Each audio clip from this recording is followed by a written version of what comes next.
YouTube, it's Alex, and Kara's over there. And it's just us. Oh, and Jackson is me.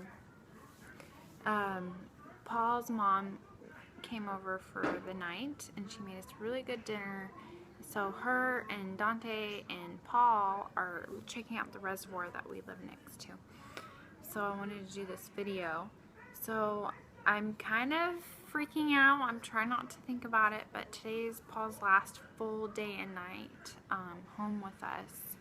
He goes back to graveyard shift tomorrow night. So he's going to stay up really late as long as he can tonight, which I don't think will be that long because it's just been so tiring having the newborn and it's just exhausting. And so, and then I have to get up early tomorrow with the kids and take care of them and go back into our daily routine, but it's going to be different because of what's been going on with me and having baby Jack that wakes mommy up all the time to breastfeed.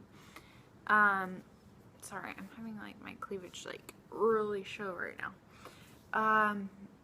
So I'm really nervous about him going to work. I asked him if he's excited about going to work so he can get away from family because we just keep getting hit with really bad news. We've found out something else about a family member that I don't think I'm allowed to share, but it's something with cancer in our family, and it's just really overwhelming.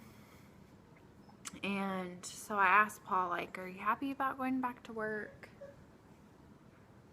I gave Kara hot chocolate, and I told her not to touch it yet, and she just made a whimpering noise, so I'm guessing she had some and it burnt her mouth. Too hot? She's like, yes.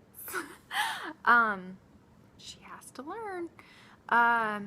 So I asked him, like, are you happy about going to work so you can get away from family? You can just, like, do your thing, or are you sad about going to work? Like, do you not want to go back to work?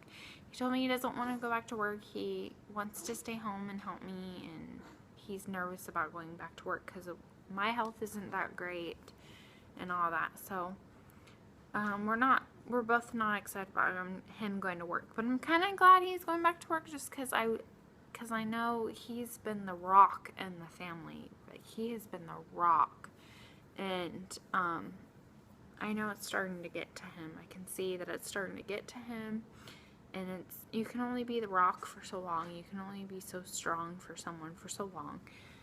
So I think it'd be good for him to go back to work to some kind of normalcy. Today I went to see my surgeon. I had my appointment set for today already before I had my fever and before I went to the ER again, and before I was told I had an abscess where my appendix used to be. I had this appointment set, so when I was at the ER the other day and they told me I had an abscess and all that, they still wanted me to go to this appointment. So I went, and he felt around on my tummy, and I guess you can kind of feel the abscess. The ER mentioned that he could feel something, and then this appointment, this is my second surgeon appointment, and he kind of mentioned that he could feel something. Yeah, too hot. I told you, you gotta wait a little bit. And he goes, well, you seem fine to me, and we'll make another appointment for next week, and we'll see how you're doing then.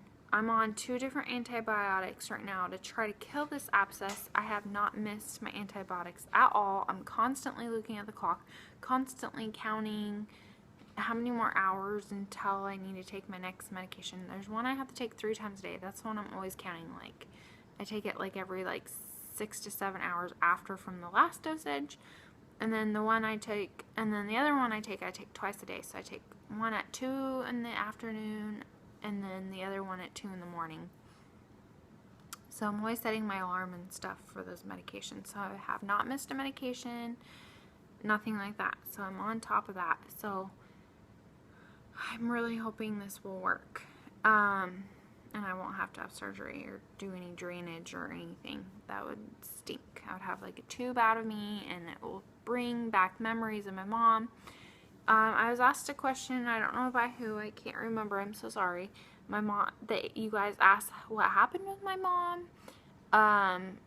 she had breast cancer when I was a little girl, when I was like in 5th grade, and so she had her breast all crazy, like lopsided, and then she had a surgery over a year ago, a gastric bariatric surgery, you know, because she was way heavier than she should be.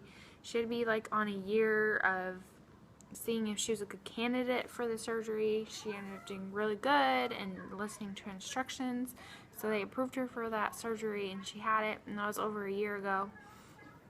And then she's like, I want to do reconstructive surgery, which you have to wait like another year to get, to, you know, for like the baggy skin. She didn't get it on her arms. I'm just showing you my baggy skin.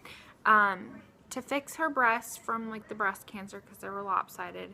And then she got a tummy tuck from the gastric bariatric surgery. I feel like I'm saying that wrong.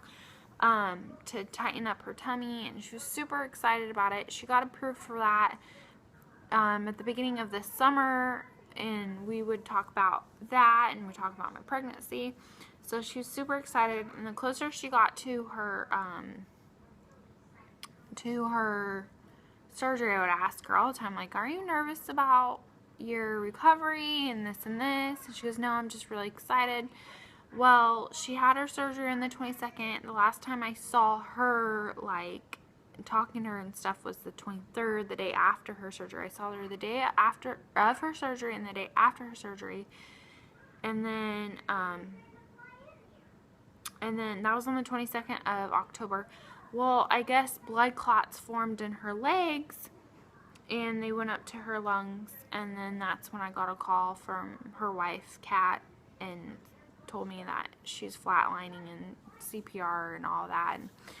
And that was a Saturday, so that was 4 Saturdays ago. She passed away early on a Sunday, early morning on Sunday morning. So she died from a embolism, I think is the medical term, something. But anyways, there were blood clots that traveled from her legs that went to her lungs, and that's very common for after any kind of surgery. So I don't think she walked enough and moved around a lot. You're supposed to walk around and move a lot after surgery, and I'm assuming she didn't do that enough because she got these blood clots, but I don't know positively if she did move around or not. But that's how she passed away, and it was a horrible death. My sisters and I witnessed the whole thing, and it was very traumatizing, but I'm not going to talk about that. But I did want to share, like, that's what she passed away from. And it was, I think, I counted them, but I forgot. But it was about 15 days after the surgery. I don't know. I can't remember. So Paul's been really on me about walking around a lot after my surgeries, which I have been. Are you being sticky mess? I'm going to get off this. I'm just telling you how I'm doing. My next appointment is the day before my birthday, my surgery appointment, and, hold on, sissy. And I'm like, I just hope I don't have a third surgery on my birthday. That would stink. My birthday's the 10th, but I have the appointment on the 9th. And, yeah, I'm just nervous. And Paul goes back to work tomorrow night. So tomorrow, even though he goes work tomorrow night, I still have to get up early and be, like, full-on mom to... I know, honey. Wait. To 3 kids. So I'm really, really, really nervous. Really nervous. But I'm gonna let you go because I need to go clean up my sticky daughter. Alright. Bye, guys.